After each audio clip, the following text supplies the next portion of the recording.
Bang Kemal sebagai seorang praktisi hukum melihat kasus pembunuhan mutilasi yang terjadi di di daerah Kediri, Polres Kediri itu seperti apa, Bang?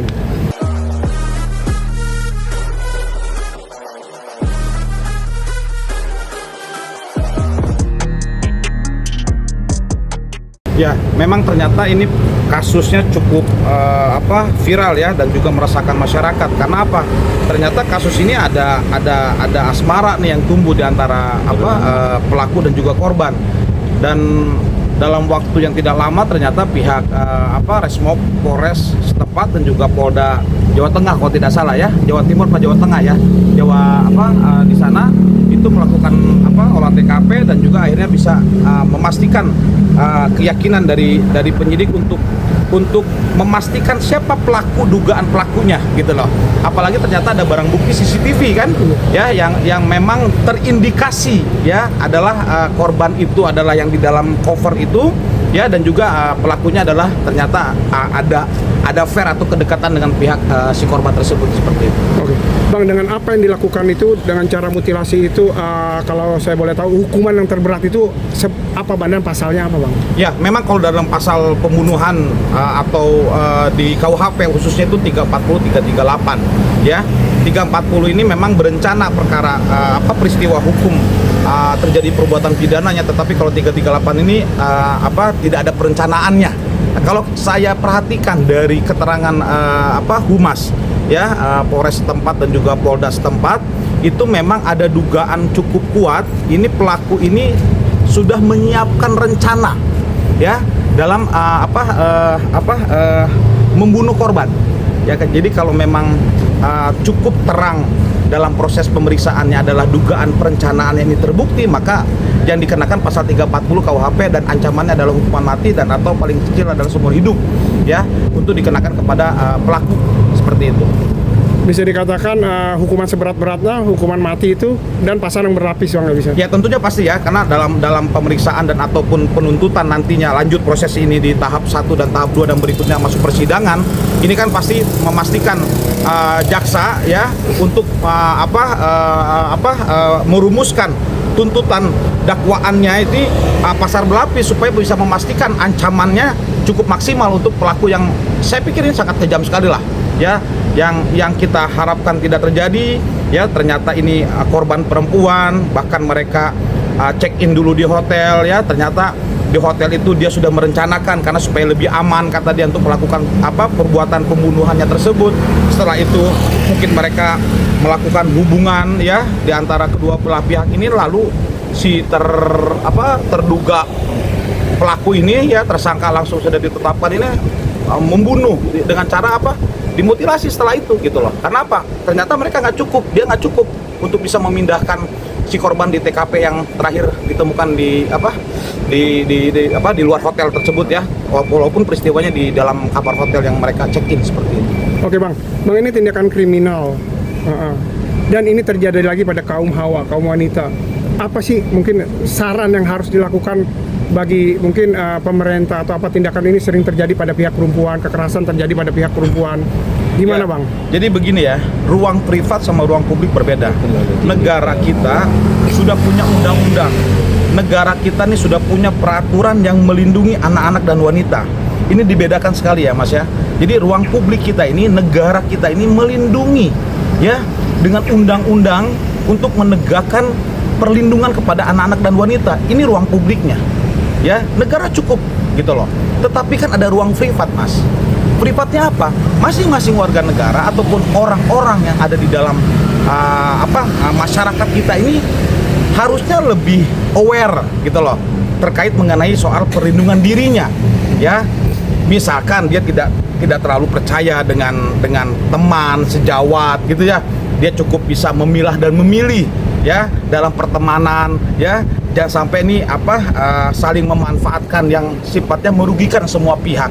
Dan ini sebenarnya adalah kesadaran masyarakat masing-masing gitu di ruang privat itu gitu loh. Ya, ini jangan sampai terjadi lah. Saya berharap wanita-wanita kita di Indonesia ini bisa cukup memastikan harga dirinya, kehormatannya, dan juga menjaga pergaulan ya. Karena ini penting. Karena kita nggak tahu dan pergaulan ini masyarakat kita yang terbuka sekarang saat ini dengan era digital begini mudah sekali akses untuk berinteraksi ya. Dan makanya yang paling lemah itu adalah wanita gitu dan anak-anak ya. Oleh karenanya harapan saya dan juga mungkin pasti masyarakat semuanya agar wanita-wanita kita ini lebih bisa menjaga kehormatan dan menjaga pergaulannya untuk tidak percaya banyak kepada teman-teman yang ternyata punya niat buruk kepada dirinya seperti itu. Bang, setelah rekonstruksi kemarin itu katanya penemuan mayatnya itu di berbagai tempat beda-beda nih Bang. Itu seperti apa itu? Betul. Ya ternyata kan dalam media itu pas rekonstruksinya dan juga penangkapan pelaku ini tersangka sekarang sudah jadi tersangka itu kan ada 3 tempat kalau tidak salah, mohon maaf ya kalau saya ada keliru karena dalam media itu satu badan dan organ tubuh kaki di bawah itu berbeda ya, dan terakhir kalau tidak salah mohon maaf ya kepalanya itu terpisah yang terakhir ditemukan. Ini memang ini ada indikasi yang memang pelaku ini ingin menghilangkan barang bukti ya kan begitu. Pelaku ini dan sekarang tersangka ini adalah berniat dan berupaya dan sudah selesai perbuatannya ya untuk menghilangkan barang bukti apa yang dia sudah lakukan gitu loh. Maka saya bersyukur dan saya mengapresiasi kepada pihak aparat hukum Polres setempat ya dan juga Polda Jawa Tengah telah melakukan proses penindakan yang cepat untuk mengungkap perkara hukum yang terjadi di masyarakat kita saat ini. Oke Bang, bisa dikatakan ini pelaku pembunuhan ini memiliki sifat psikopat Bang ya? Karena orang biasanya melakukan pembunuhan ini sekedar mungkin mematikan lawannya atau apa. Ini dia sempat untuk menghilangkan jejak, menghilangkan barang bukti, menghilangkan semuanya. Gimana Bang? Jadi kalau bicara psikopat tadi Mas sampaikan tuh ada ruang ilmu ilmiah lain yang harus kita uji ya. Ada ruang medik, ada psikologi dan psikiater yang memang diuji.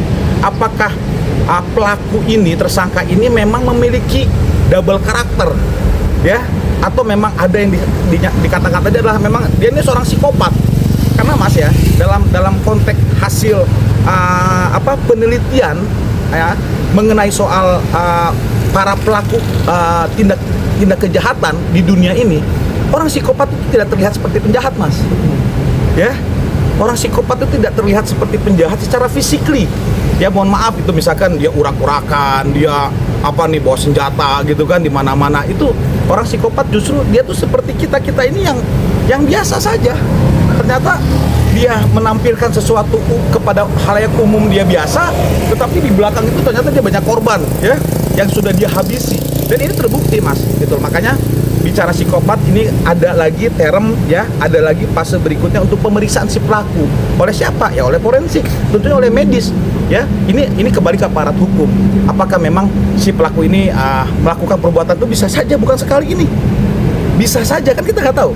Ya pengungkapan pemeriksaan tadi itulah aparat hukum penyidik untuk bisa memastikan apakah mereka ini pelaku ini memang masuk kategori tersebut.